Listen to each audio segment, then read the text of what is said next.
Thank you guys for being here today. We are going to talk all things Crit issue number 5, Intestinal Fortitude. Today we have Chris Michael, the creator and awesomeness of all things Crit. We have Brad Haynes, Caliber, Austin, who is Spectre, Terrell, who is Boulder, and then we have Kid over here, who is Bones. So today we're going to be asking you guys a couple questions, getting a little bit of your backstory. I mean, I have loved watching this progression from Chris's idea to creation to completion and production. So thank you guys for being here today. And we're just going to start with some questions. Are you ready? Yeah. Let's do it. What have you each learned from issue 0 to issue 5? I talk all the time. I'm going to let these guys. I think, when Crit first started, it was very, I would say, like a chunky peanut butter. Like it wasn't easy to swallow by itself, and it was difficult playing the classes and stuff, I would say. So by issue 5, we have all like sort of figured out how to optimize and sort of play our characters, and we've sort of figured out like the baseline of what we want our characters to stand for and the background like that we're going to have and the demeanor we have while playing the game.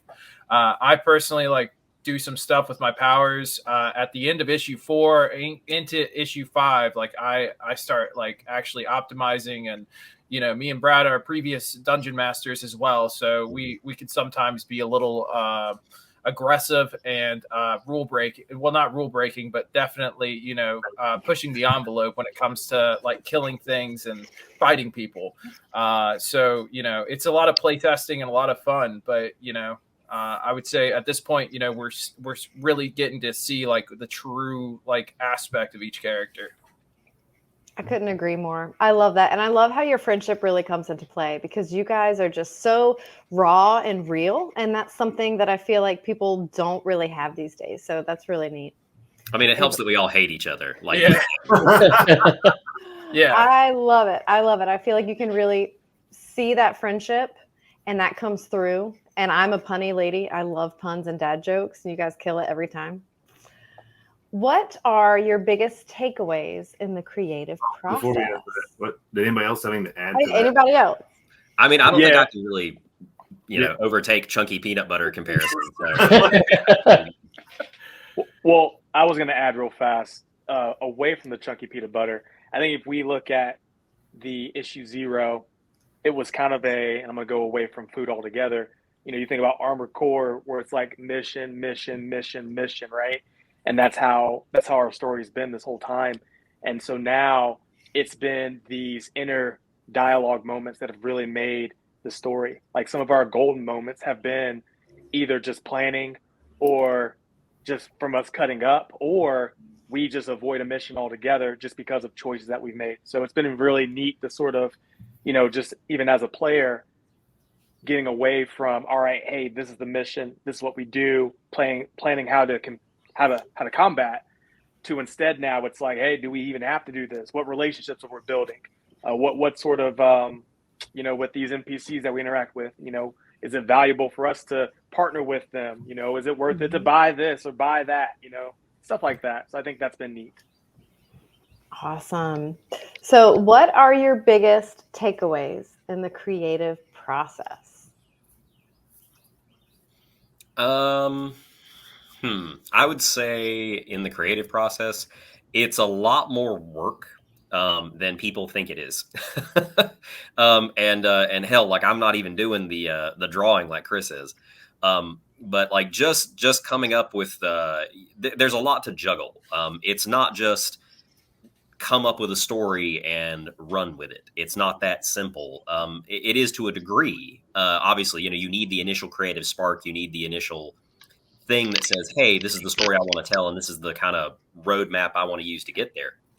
But then it comes down to the fine, minute details of there may be something in the session that was funny as hell to us because it was an in-joke, or it was in the moment it was really funny. But like, is that going to translate well to the page? Is that going to translate well to the audience? Are they going to get it? And then sometimes there's things that we end up doing in the editing process that just end up coming off hilarious. Like insert song from, I think, what is that? From 4? Kenny Loggins. Yeah. Yeah. No, that's 3, I think. That's 3. Yeah. That's 3. No, it's 4. It's 4. It's Oh, 4. it is 4. Yeah, never mind. But like, like that was an editing moment that we left it in, and we were like, oh yeah, this is actually hilarious. We're going with this. We're putting it in the book. I don't care. I love it when you take it one step further so that people can get it and then really get it. That's awesome. Yeah. I know our daughter, she just read those and was cracking up laughing. So I think that's awesome. Next the question. different personalities that we bring through in the creative process. I think after the audiobook was kind of a breakthrough moment for me, as part of the team, because getting Austin to completely rip apart his dialogue and redo half of it was the most frustrating part of the day. And going back and reading it, I was like, this is really good, because it differentiates his personality from, say, Obi's or somebody else that we have to do a lot of heavy writing on. And then even with Bones, Kid with doing the voices of Blue Claw, the little like Blue Claw, Yeah. like that moment was just perfect. And I think we all bring to the table something in like unique and individual that comes out in the process.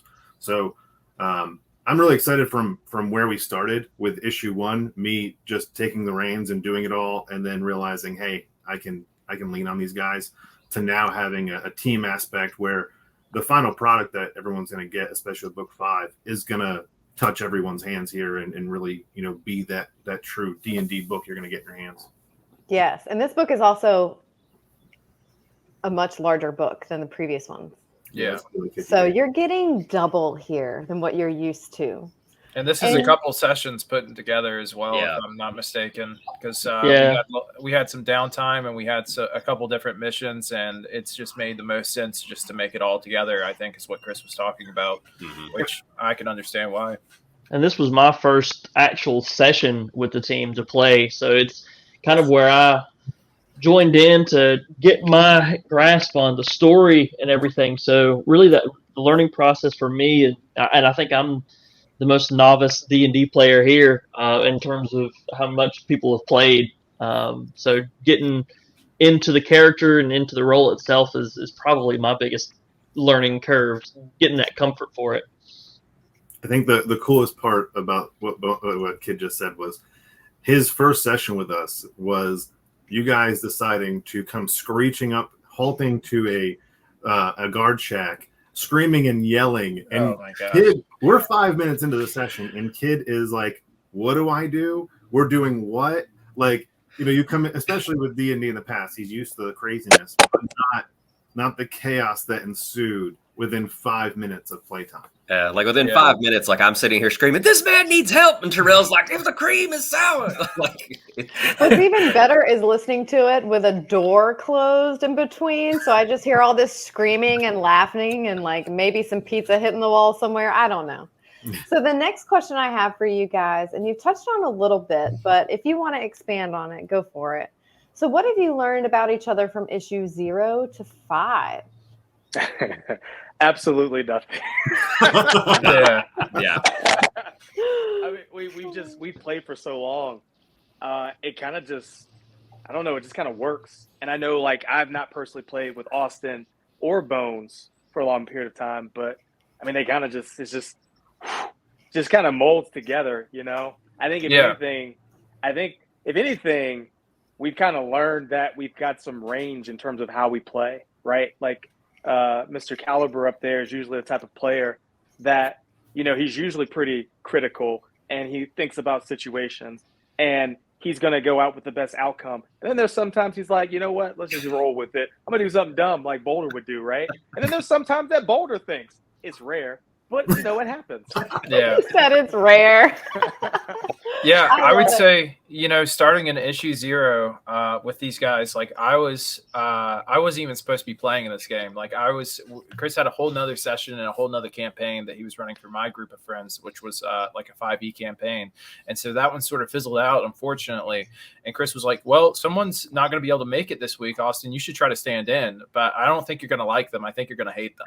And I said, okay, well, this isn't my first time playing D&D and this isn't the first time, he's like, and then he tells me like a situation that happened like in very first like issue 0. He tries to they try to break the glass, and then Obi tries to Obi tries to like save somebody and accidentally shoots like through his kneecap with a grappling hook. And he's like, this is basically what happened last session, Austin. I hope you know what you're getting yourself into. And I'm like, okay, it's fine. And originally Spectre had a two-handed sword like Cloud, and I was trying to throw it around and, be like, I would say like Ghost Rider-esque, like I was supposed to get a mount and all this other stuff. But yeah, no, I mean, playing with Brad, Terrell, and Kid, and even Obi, I think it's really cool. Like if you play D&D with someone, I would say it's very easily, especially if they're playing as themselves, it's very easy to get a gauge on what kind of person it is. And if you guys are going to have, sort of stuff that you can bounce back between each other. Like me and Caliber do dumb stuff all the time. Like I would say I'm the thing that makes Caliber not so critical sometimes, and then Boulder's the other thing. Because if I start something stupid, then he's like, all right, yeah, this is my kind of stupid. Whereas, the same thing happens with Boulder. And then me and Bones also go off and do stupid crap half the time as well. Because, Caliber and Boulder were together for a lot of this session. So me and Bones were like, hey, we're the only ones left. Like, what are we doing? Yeah, I like how Bones does kind of just, especially in the beginning. He's getting it in his own footing now, but there for a while it was like, I'm just going to go with whichever one. The path of least resistance is where I'm going to go. Yeah.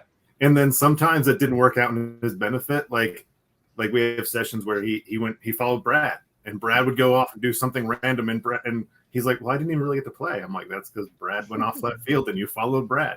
And now he's like, I don't think I'm going to do that. Yeah. Anytime people ask me about crit, especially people who play D&D, I ask them, have you ever seen the movie Tag? It is exactly like this group of friends. They have that chemistry, same kind of story. I mean, you guys got back together as a group of friends after so many years of not even speaking to each other. And then you're thrown into this game together. Boom, now you're comic book people. It's like, what is happening? I just love the chemistry. And I would totally compare it to the movie Tag, which is one of my favorites. We're going to go on to the And let's next. be honest, we're all a group of nerds at the end of the day. I mean, like, it's fair. It's very I true. love it. Hey, nerds. So next question, what is your favorite part of the story so far? We'll go round table. Let Brad take it first, and then Austin.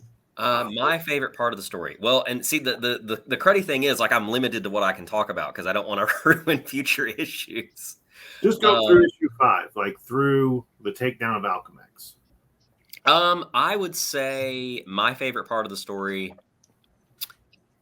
I don't know. That's kind of on the spot to think about. It actually might be in 5. 5 is probably, for me, it was probably the standout session that really made me feel like Crit was going to be something different. Like it like the campaign really gained a heart and really took off, I think, in intestinal fortitude. And for us, it was 1, 2, or 3 sessions combined, but just the sheer level of seeing from the player side, Chris adapted as a dungeon master much more than he had in the past, like dealing with just the absolute sheer randomness that we were throwing at him to try and solve this problem that we had been presented as players. And Chris's growth as a dungeon master really showed in that set of sessions, where he could really come out of the shell of, okay, I had this encounter planned, I had this way I thought they were going to go about it, and they just threw an absolute monkey wrench in it. And he adapted and shifted things around to where we had to respond to him. And I think you really get to see that in the session. And you're going to see it in the comic too, because you get to kind of see the ways the characters act that's a little different than in the previous times you've seen them. Like they all get to see different aspects of their personalities. That's awesome. I feel like it's the luck of the role, and you're always catching up here, and it's not something that you can really know what's going to happen. And I love that that's reflected correctly in the comic book.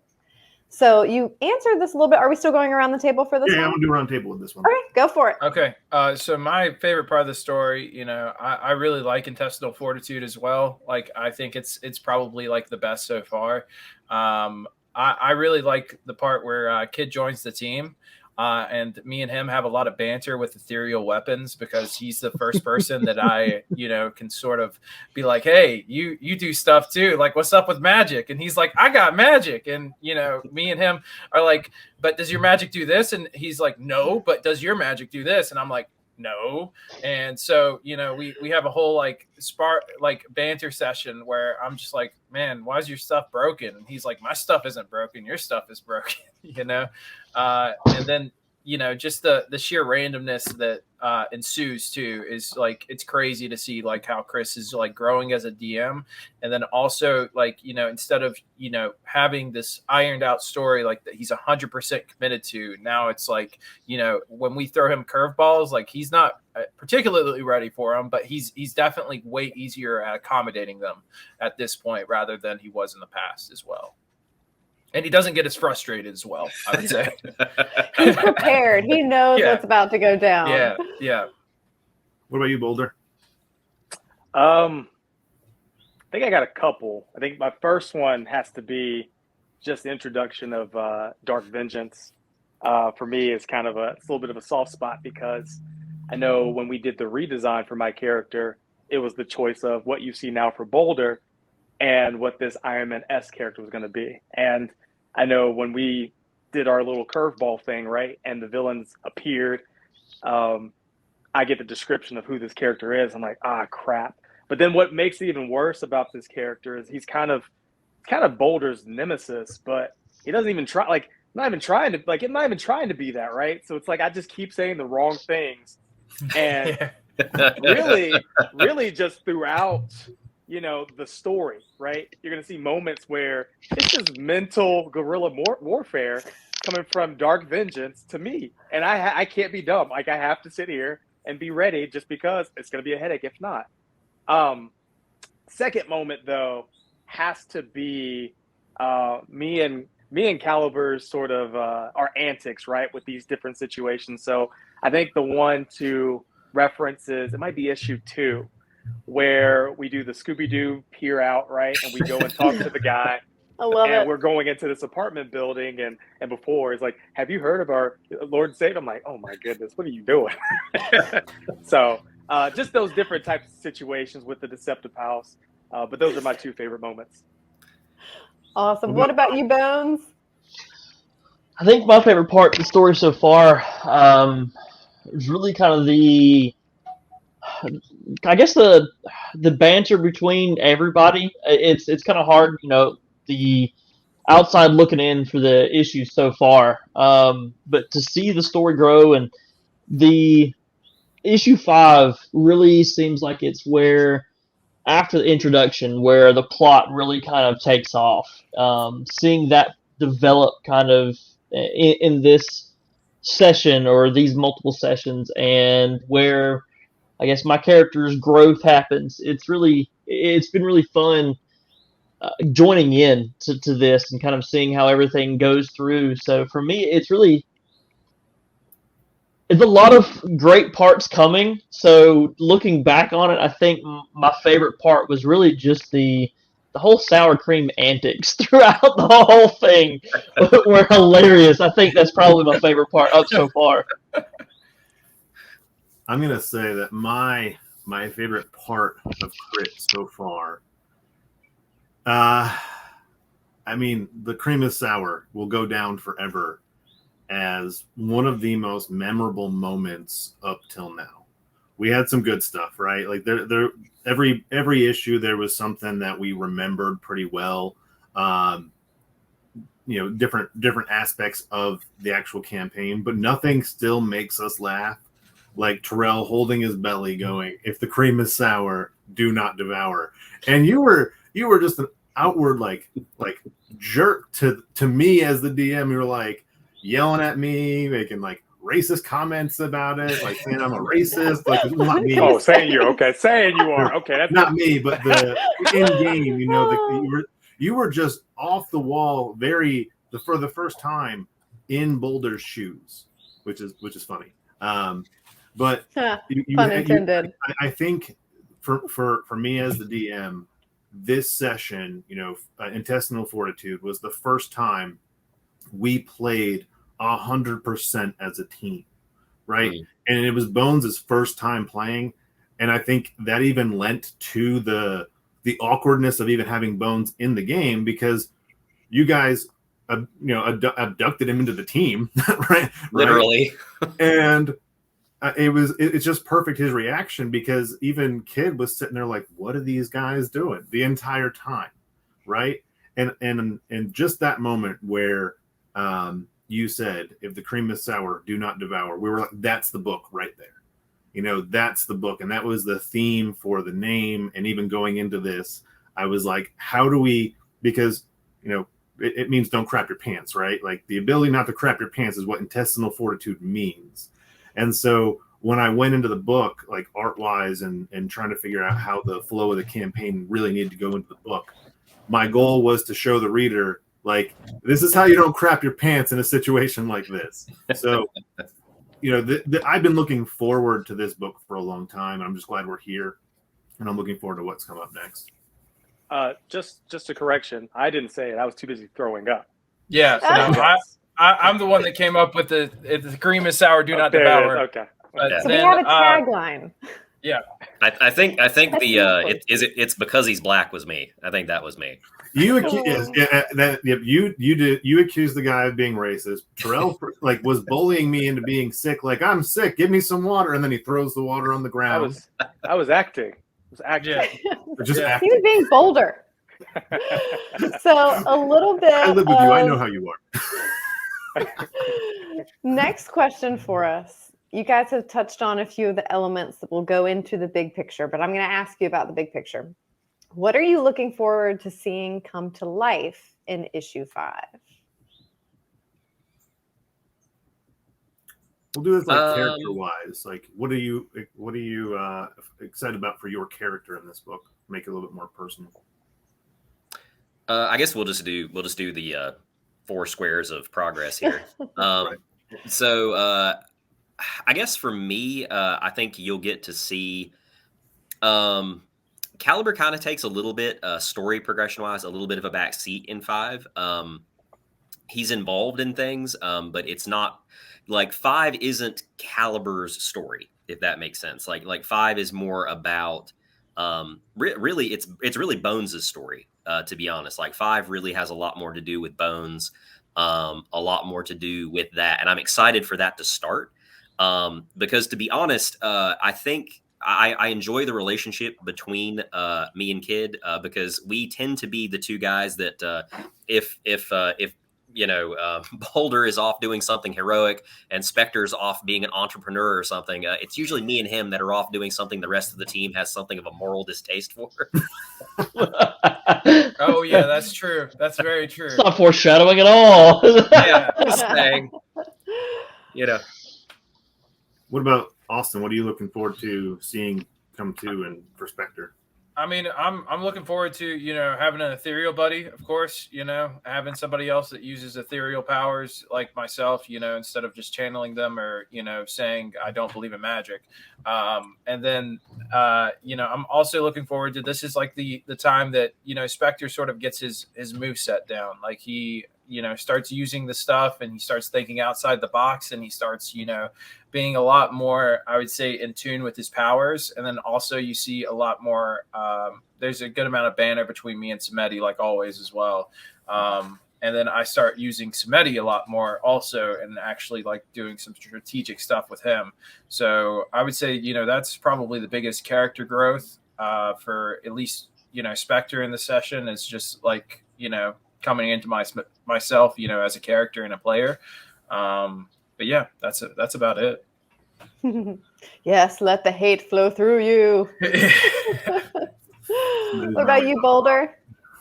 I think for Boulder, really it's just a character progression sort of thing. So I think this is probably one of the first times in 5 where I kind of think on the situation. I've been pretty, I wouldn't say serious. Like I've been pseudo serious for most of the campaign, but this is where sort of that lightheartedness comes in and really starts to fit in the team. I think this whole time Boulder's been sort of trying to be he has tried to be his own hero amongst people that don't necessarily want to be heroes, right? And so I think this is the first book that kind of I open up a little bit, and where I still consider myself a hero, I understand that I can't do it on my own, and I try to have fun with the guys that I would call my team, even though they have their own reservations about who they are compared to what I think I am. Wow, dropping some life lessons. That's deep. I love it. I do remember some of those conversations too, where Mhm. you would get frustrated and then realize, like, well, I'm part of the team, and I do remember those moments where you'd be frustrated, like, well, we're supposed to do this, like, this is what a hero would do, and it's like, well, we're not all heroes, not yet. Like, I think that you wrote that in the description, it's like they make this choices and decisions that determine whether or not they can really call themselves heroes. Yep. What about Bones?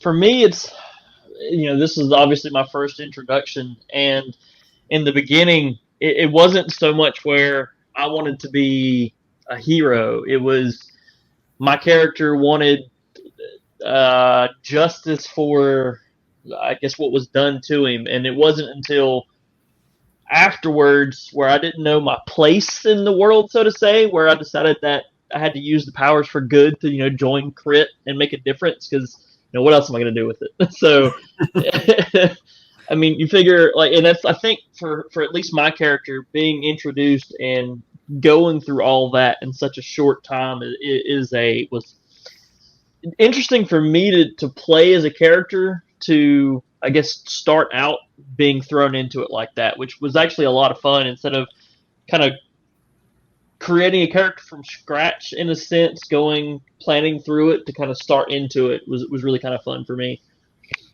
Neat. What about you, Chris? I'm looking forward to the big fight scene. The fight scenes in this one are awesome to me, because we really get to show off not just you guys, but also the villains. Because in issue 3, everyone got to be introduced to the villains, but with our storytelling and how D&D goes, we can't just have one big book of just a fight scene. We had to build up to them, and now we know who they are. They don't have to have their evil villain monologue. It's just, we're gonna get into these fights, and you're gonna see Zaka do some cool stuff. You get to see, like, I love Zaka. Yeah, we get to expand. Zaka's my man. I know Zaka is like the fan favorite now. I've got like 20 of his fan pics of him, but that's what I'm looking forward to, is seeing not just their powers, but also what happens when bad people get those powers. And plus we get to see Sanguine 3.0, which is going to be fun, because I don't think we ever really got to go into a lot about Sanguine, so I think we can take the time to develop them, because the villains make up a part of the story as well. That's the driving force that really pushes Crit to make some of the decisions later on that they make, is because of what they've seen and what they know can happen. So really excited to see you guys kick some ass. I am pumped to see how it develops. And side note, random, I love that you all have cats. I know Boulder, we don't have one in there, and Bones, we don't have one, but the top 3 for me: Chris, you've got Samedi. Brad, you've got one, and Austin, you have one. So I just see a cat, and then I think it moves to the next screen. I can't see mine, and mine's laying in the floor next to me. So I think that has something to say about cat people. You guys are awesome. Max would be in here too. So the next question: how have your relationships been affected or developed? I had mentioned earlier the thing about tag and the chemistry you guys have, but just go for it. I would say, honestly, it's been, especially in the case of like me and Terrell, like, I mean, we've been friends a long time. Since college, and just due to, moving, and yes, Kat just freaked out. Like moving away from college and things like that, and, becoming adults, people getting married, people having kids, like, you just kind of grow apart as adults. And it was great to be able to just slip right back into that friendship. It's like we'd still been hanging out like, every week, like it was really good, just to be able to bring that friendship back just like it always had been, Those are the best kinds. yeah. And, with the other guys, like Austin and Kid, like, we've all gotten a lot closer. Like, like we all really enjoy hanging out together. Like, again, when you get a bunch of people who share interests and, who are just, to be honest, like just a good group of dudes, like it's a fun environment to be in, like you want to play, like you want to be part of that group. It's not a chore. It's not a task that you have to make yourself do. Like you look forward to it. So I think good the other outlet part of too. it, I think the other part of it too is that it gives us a reason to get together, right? Like it ensures the success of the comic book because, I mean, like we're, no offense to the comic book, but us getting together playing this game is the reason why we do this in the first place. And if I'm thinking about this, I mean, we're almost at 3 years of this campaign, which is insane, But yeah, I agree with Brad completely. Like this was just like we had the excuse for why we fell apart. This was the excuse to bring us back together. It's just excellent because, and then, we got new friends out of this too, Yeah. Oh yeah. Lots of friends. People love you guys. You're blowing up right now. Anybody else? I'll chime in real quick because this is probably the most important thing to me was getting everyone back together. And I remember those conversations in the very beginning of, I had like Terrell, especially, like we haven't talked in 10 years. I think Terrell even said, he's like, I keep up with you through Megan. It was like almost 10 years. I had seen you at your anniversary, your bachelor's party, but I mean, hanging out wise. And you came by my house, one time too, like a random time. You and Natalie came over randomly. Randomly. But hanging out wise, we hadn't really been like friends, like close friends in a long time, right? Like it wasn't a regular thing, or it just wasn't what it was, and it wasn't due to anybody's fault. Like it's not like we ever had a falling out as a group. It was just life kind of happened, and so when we first started playing again, I remember that conversation after the first session where you called me and you were like, "That wasn't weird," like I hadn't seen Brad in so long or Obi in so long. It's like, and that wasn't weird, and it was a really good feeling to get everybody back together. And our group chats are, I know Kid kind of keeps quiet in them, and Austin left for good reason, but we still maintain like a constant contact in our as a group of friends now, whereas for a long time that didn't exist. So I think overall this impacted our friendships and grew those friendships, right? Because if Bones is in, Kid, if he's up in Boone one day and he calls Terrell and says, "Hey, do you want to go get some food?" That's not awkward anymore. Like they didn't know each other prior to this, and now with the game and the comic and everything, like we all have such a stronger friendship because we get together once a month and act like fools together, and that's what brings us together. Yep. I will say, I think that's one thing that's really intriguing and draws people to this book and this story is they can feel that friendship and the chemistry and they just want to be a part of it. I mean, a lot of people that you guys know don't have a lot of friends. So when I read it, I'm like, I want to be friends with these guys. And I think that's really an addictive component to the whole story. So next question for you guys. If you could do it all over. Oh, go ahead. Kid? We got Kid. I know. I have a really weird way you guys are laid out over here. Kid, how has your relationships been affected or developed? Well, I mean, really going into this, I think Austin and I had met, I don't know, enough times to count on one hand. Yeah. And me and Terrell really didn't know each other at all prior to this. So joining into this, there was a little bit of obviously newness to hanging out with people and joining in a campaign in the middle of it. So it was a learning experience for me and still kind of is, especially for my character growth playing off these guys. So it's a lot of fun. I know Brad and I we've had a couple sessions, and same with Chris. And really, Chris and I didn't talk much. We knew of each other through old GameStop roots, but other than that, until D&D, gosh, I guess 5-6 years ago. Actually, everybody in here, I don't know that I would say I would have as friends if it wasn't for D&D, because really that's where I got invited. So I have D&D to thank for these friendships entirely. Oh, and we lost our moderator. She's gonna come back. And you gotta love virtual.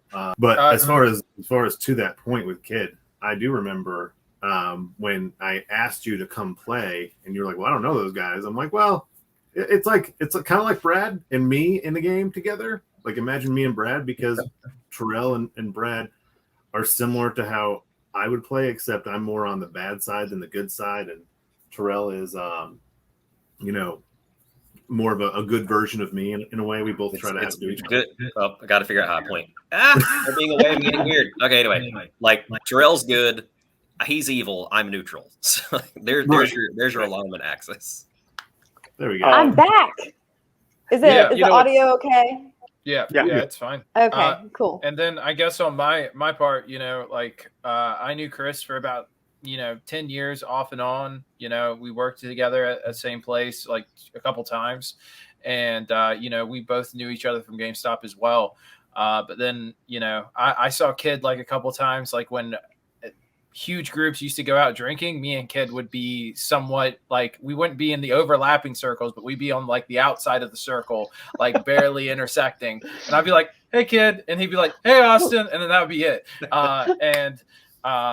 So it was interesting, to get to know everybody more. And I would say, Brad, I saw Brad at Chris's wedding and Natalie's wedding, and that was about it. And then I've never even spoken or seen or met Terrell before this either. So it was a really interesting like circumstance though, to be like, once we started playing and we sort of got a baseline of everyone, like we can really be ourselves with each other. Like we don't have to worry about the decisions or being judged or anything like that, because we do take a lot of darker turns as well. Well, we still get judged by each other. We judge each other heavily, I would say. But it's that gives us the conviction and the resonance to be like, "Oh yeah, I made that choice just to piss off Terrell," or "I made that choice just to make Boulder upset, or pull him away from the limelight." So it's an interesting circumstance, but I would say it's made me even a better person today, just playing D&D with these guys, and then seeing everything grow. I think she froze again. Yeah. This is great. I'm back. I got it on my hotspot on my phone. So anyways, are you guys ready for the next question? Yep. Perfect. Sorry, I missed a lot of that. Next question. If you could do it all over, what would you change? I'll go first. Yeah, I'll go first. I'd be Dark Vengeance.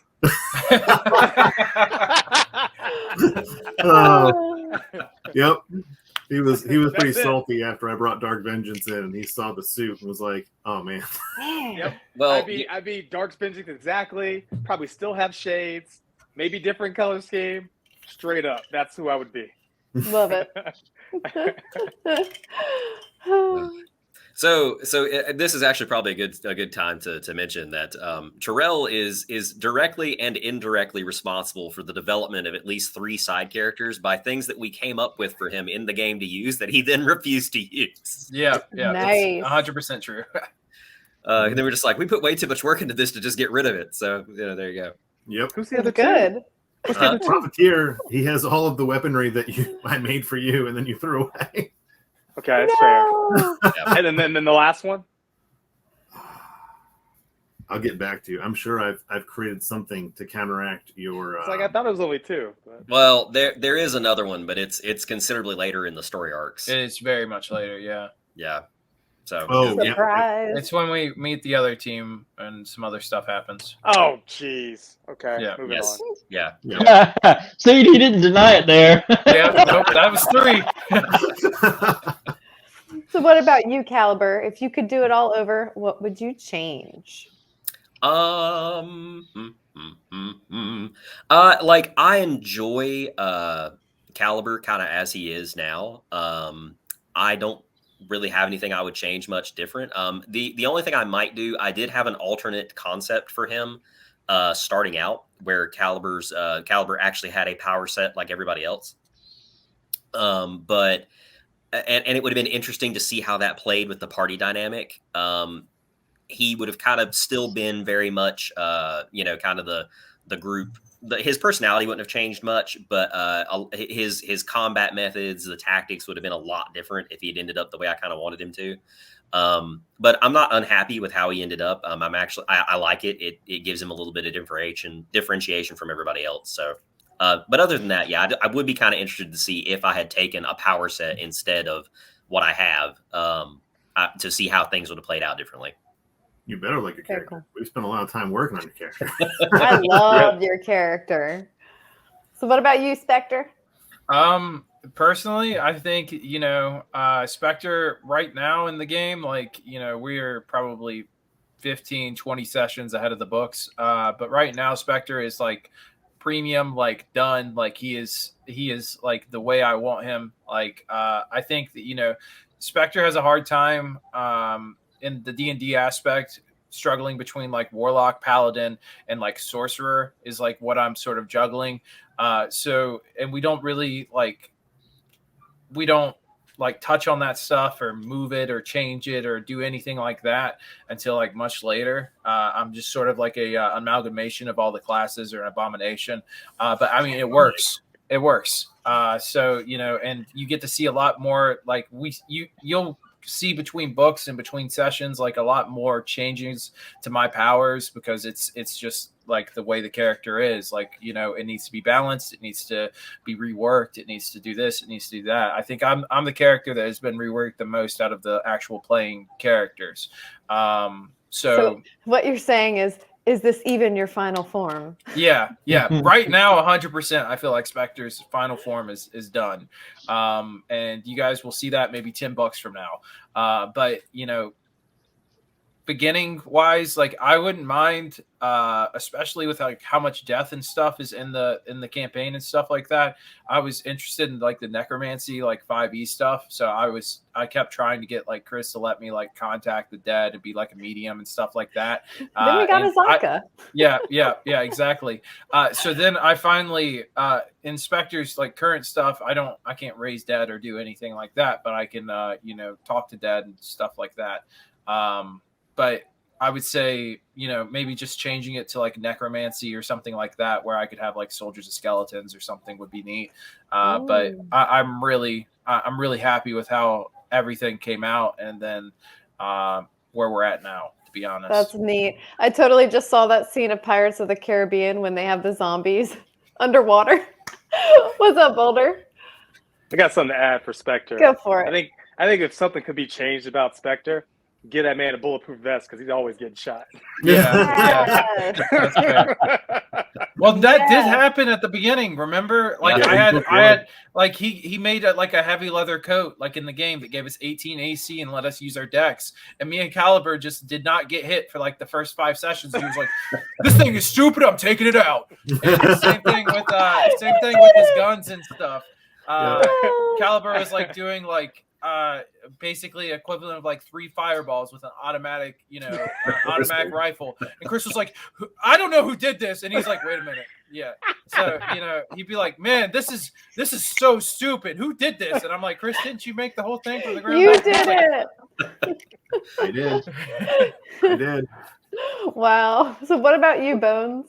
If I had to change anything, I don't know. It's hard to say because where we're at real time with the campaign, we've all gone through probably 5 iterations of what our powers are kind of like in terms of redefining it. So we've all fine-tuned our characters. So being able to play that a little bit earlier, I think might have changed a few things. But at the same time, learning the character and learning how we want to play it, I think has been a lot of fun.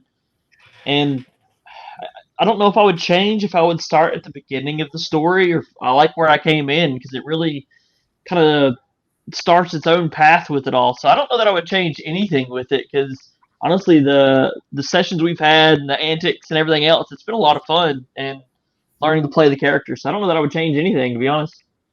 It's definitely had a beautiful natural progression. I think that we can all enjoy this and experience it with you instead of just boom, you're all this one person. No, we have to kind of like figure it out and peel off that onion one layer at a time.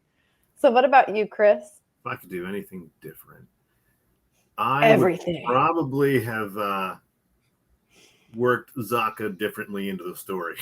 Because he's awesome. Because he's a fan favorite. And I'm like, but then I go back on that at the same time because we look at like Boba Fett, who had like 3 minutes of screen time and a massive amount of fans over 3 minutes. So maybe he'll be our Boba Fett. Not saying he only gets 3 minutes of screen time, but instead of oversaturating and creating a Joker style character, maybe we have a Boba Fett style character where he's appreciated for the time he does spend in there. But realistically, if I could go back and change game wise, it would be to my DM style that I have now, having it sooner. Because at the very beginning, I would spend 6 to 8 hours before a session mapping a session out, and this is how it's going to flow, and this is how it's going to go. I would try and control everything, and then within 5 minutes of playing, I would have to rework everything, and it would take me literally 10 minutes sometimes to figure out where to go, because I'm like, well, I didn't plan for that. And I remember that. After one session was like, you can't plan. If you plan, we're going to destroy it. Just give us a scenario and let us run with it, and have some things that you want to have happen, but probably expect them not to, because we're going to screw something up for you. I love hearing you say that because that's how you play D&D. You make it impossible for anyone to work with you. Yeah. Well, yeah, it's kind of our revenge on him, honestly, for the years of dungeon mastering him, and him just being like, "That's like Chris. Here's this delicious thing that I spent days planning. Nope, I'm gonna go." Yep. Oh god, that's like with Austin's campaign. That I remember torturing him in a campaign and him getting me back in hours because I'm like, oh, there's a group of werewolves. I'm gonna go fight them, and I'm a level 1 character. Yeah. Chris is definitely an interesting character, but he definitely got his just desserts. Because Chris is the kind of player, like if the spotlight isn't on him, if he doesn't have a new magical item, if he's not killing things with one shot, he's not happy. So welcome to him in a marriage. Yeah. He had the crazy idea to try to be 6 characters in one of my 5e campaigns, and he literally had no time to ask for anything because he was either leveling up a character, swapping into the character, or killing one of his characters. I like being busy. Yeah, I remember that. Yeah, he was way too busy to do anything or whine, though, in that campaign. That's awesome. Oh, man, you guys are too funny. So this one is for you, Chris. What is your favorite part of making the comics? And you guys can chime in if you want, but I just felt like it might be a Chris question. Yeah, I think well, everyone can chime in a little bit because they do have a role in the comic as well. But I would say, and I've been asked this question on lives before, and I stick to my guns on this one. My favorite part of making the comic books is seeing their reactions, and there's been a few things said here and there. Like Brad came home one day after showing his other campaign, and they were like, "Oh man, I wish our DM would do that."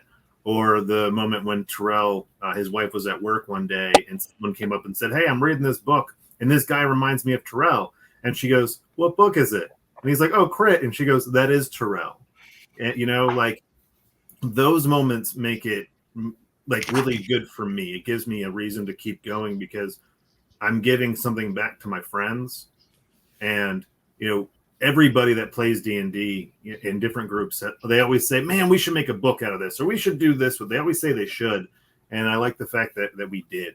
And so every time somebody says something cool about what we've done in the book or one of our characters, or we all have a cool experience with the comic, that's what I just love about it, is those experiences. And getting to grow. I think part of the comic is helped us grow the game There's more than just getting together and playing D&D now, because we're creating two different things at once. And I think the two of them together really brought everyone closer. I don't know if we could have one without the other now, with how we play and how we get excited about when we're playing the game. There's always a moment in every game where we're like, oh man, that's got to be in the book, right? Yeah. And that's cool. Like, what other D&D campaign do you know that you can say that and expect to see something show up in your book, right? Yes. And like, you guys can hang out with your friends when you're playing D&D and doing something else, and you're talking, you're like, oh yeah, this is my character and this is me doing this cool, stupid stuff right here, Like, yeah, you totally just answered my next question. Did you ever think your characters would come to life in a comic? So we can pass this one around to you guys and see how that development really felt for you. Yeah, go ahead. It's fine. I was going to say yes for me, because so the start, like this crit, how this happened, right? There's things that predated, right? And I remember we had our Mass Effect campaign, and when Chris made his character, he's like, oh man, I'm going to draw my character, right? I remember him drawing his character. He had his character. I'm like, man, that's cool. Can you do that for me?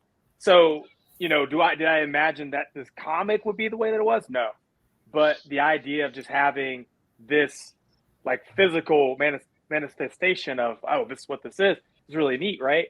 And even and I know he gives himself a little bit less credit, but when he had that issue 0, the original issue 0, where I'm looking like Ant-Man, I thought it was amazing.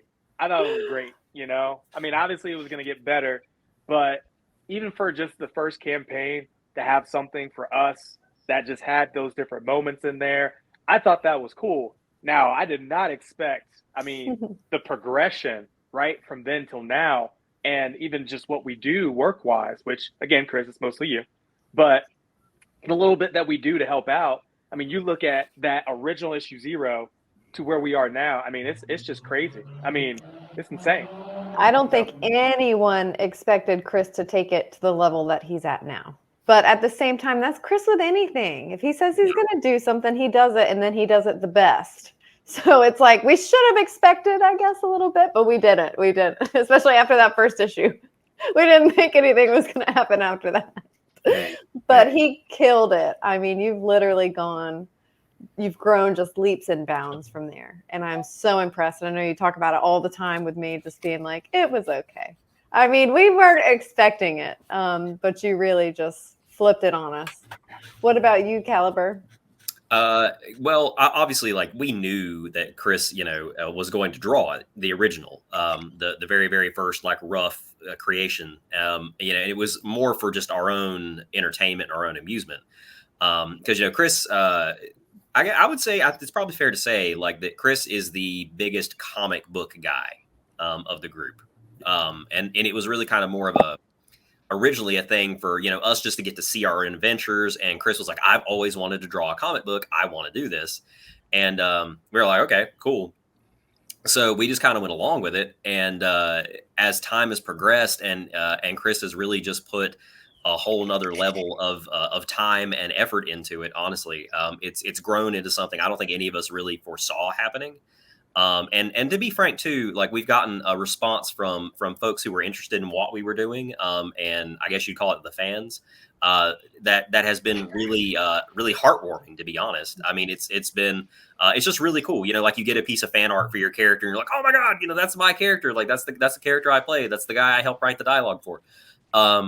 And to see also, Chris's, like, cause I can remember when we started out, like, Chris didn't have near the equipment that he does now, like all the stuff that he's bought and the classes he took. Like, I can remember when he first started out and he called me, he's like, hey man, like, I just signed up for all these classes on like getting better to draw and doing all this other stuff. I was like, what are you doing? I was like, Chris, what are you doing, man? And I was like, like, it looks fine. Like it's just for us. And then like, he's like, no. I think I'm going to go try and put this thing on Kickstarter. And I was like, okay. So, and, just how it's progressed from there has been wild. It's been a pretty wild ride. It's been amazing. What about you, Spectre? Yeah, I would say, I'm completely blown away with like from like Chris's, sort of like scrapbook drawings to now, it's like he's grown so much as an artist, and then he knows how to like draw people in certain situations, so he can actually bring like a lot of the situations like that you probably wouldn't normally see in a comic book. Like now he can sort of do those, and it's easy. And he's got a huge, like pull, or I would say a huge group of people like that he's into and has connections with in the indie comic community. Like that's awesome to see that sort of like grow and stuff. But to begin with, no, like I thought Chris was like saying that he was going to draw us and saying this other stuff, and then we said some other stuff that might be coming later. We had all these plans at the beginning, and he was like, I'm gonna do it all, and we were all sort of like, okay, Chris, like you go do that. Yep. Good luck. Go for it. But we all had crazy jobs too at the time, and Chris started working, but he was still like going crazy. Like he picked up, I want to say he got 2 jobs at one point, but he was still like putting out pages like ridiculous. And I was like, Chris, are you actually like working outside of the comic book? The answer is no. Yeah. So that was funny, but yeah, no, I mean, like being portrayed and stuff in a comic book and seeing yourself and then like the fan art stuff is just absolutely crazy. Like to be like, man, like I helped make that character that's right there in that picture that this dude just drew, and it looks amazing. Like it looks absolutely like this is something that's going to be my phone's background now.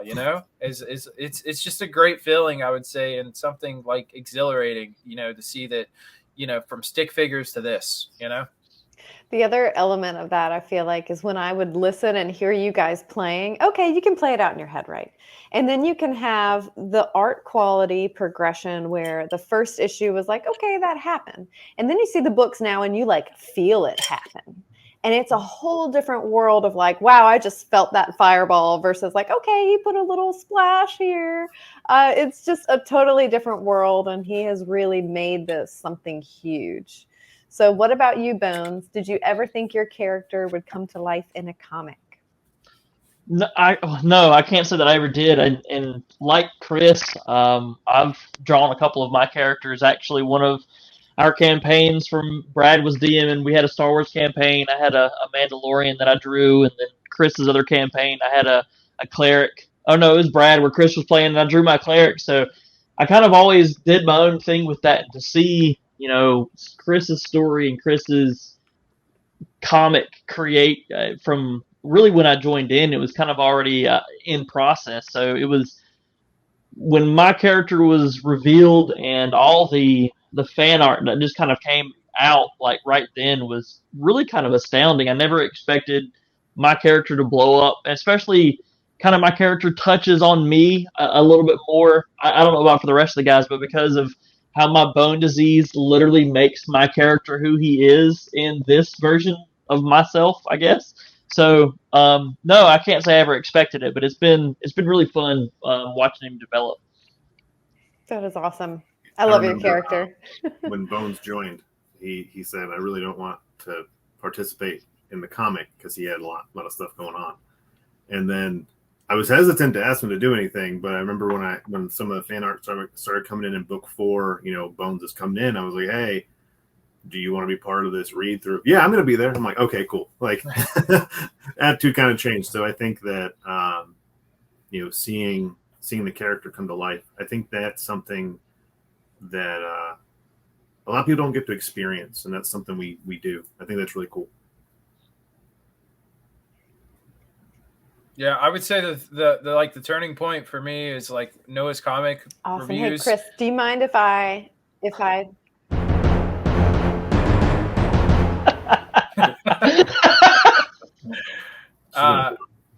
where this reviewer was just super interested and like super pumped that I shoot purple flames. Like he was like, Spectre's my favorite because he shoots purple flames, and I'm like, yeah, dude, me too. Next question: who is your favorite character, hero, or villain? I'm a little biased. It's like my character for me, but it's hard for me to choose someone outside of the group. I mean, my attention's been so focused, like trying to grow my character. I'm invested, so it's hard for me to not be biased and pick my own character in this. that's fair. There you go.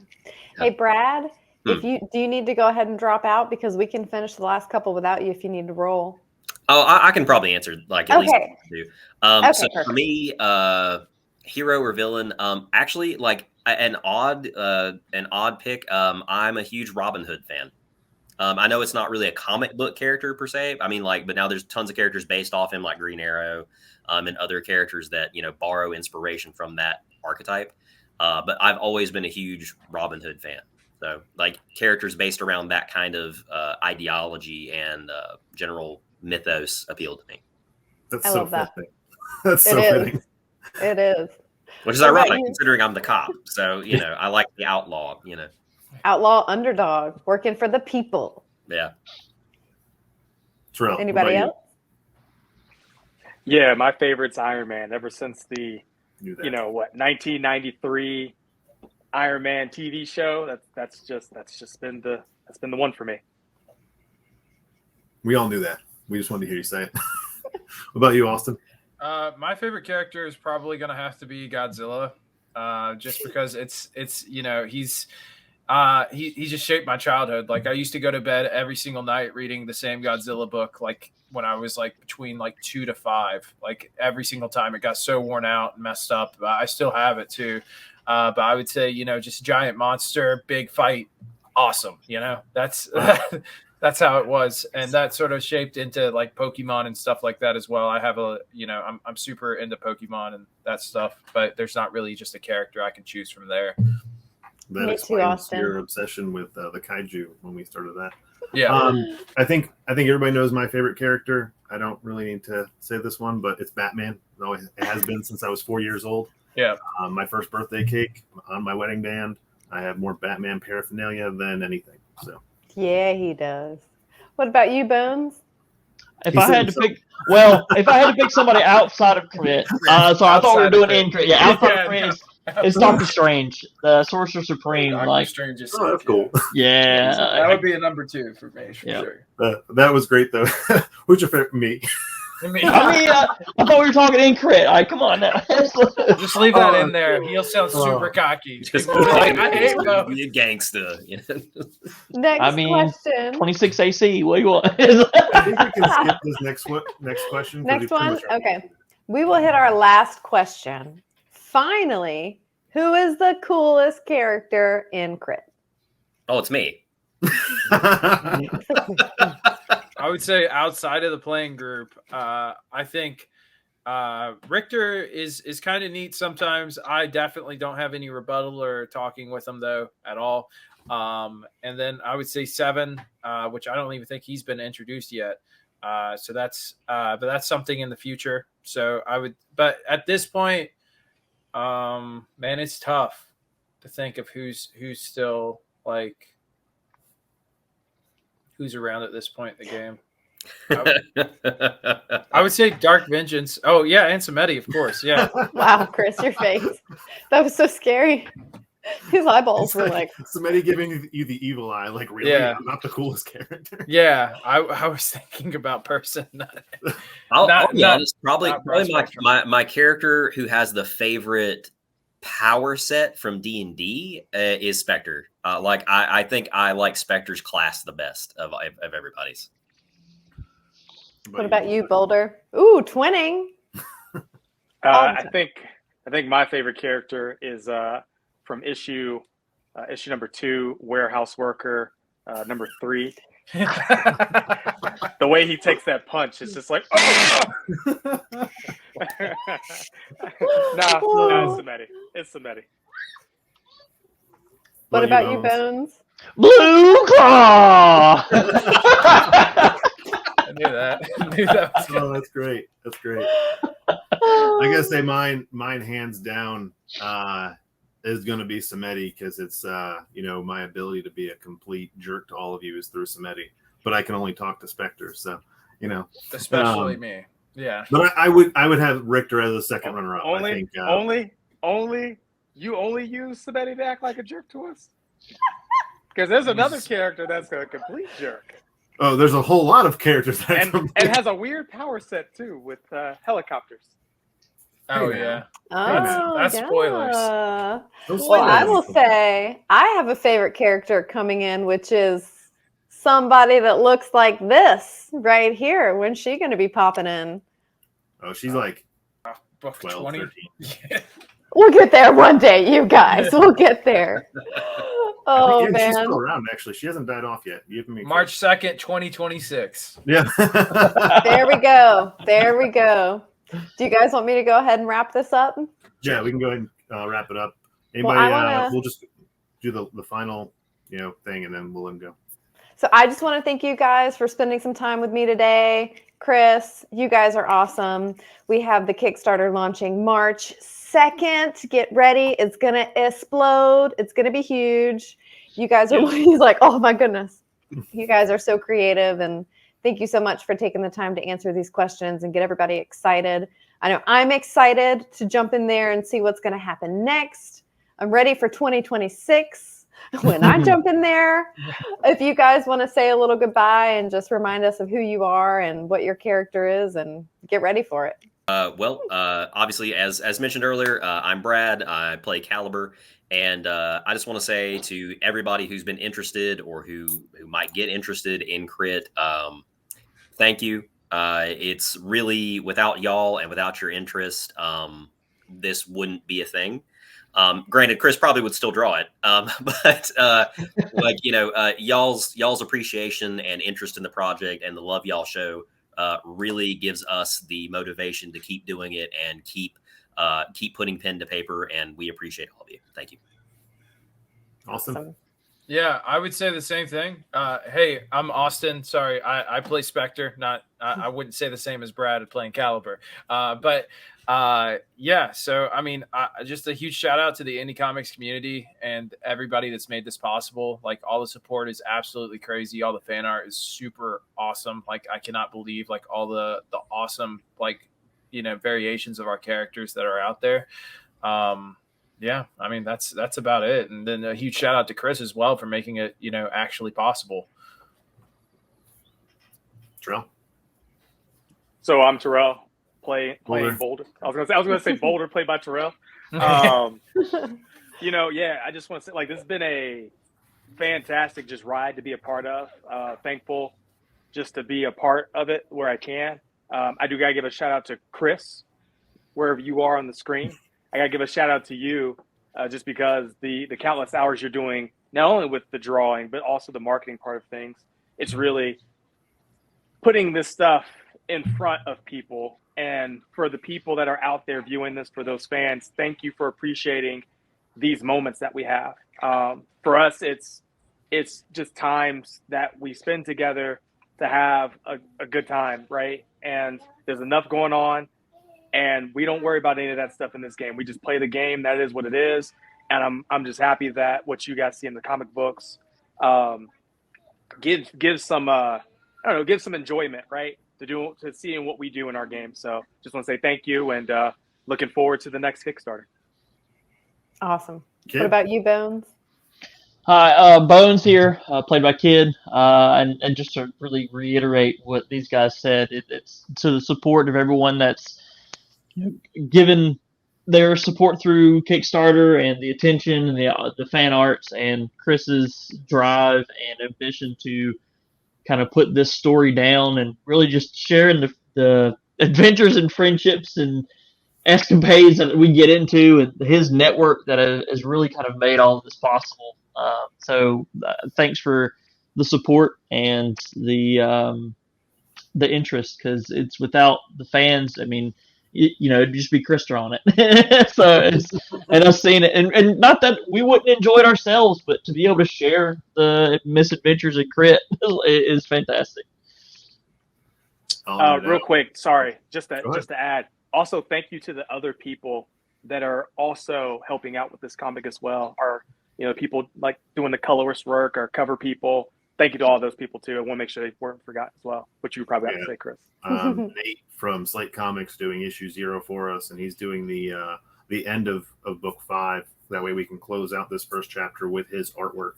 And Nate is an honorary member of the team, mainly because he designed Bones. He's designed countless characters and continues to just support us in ways.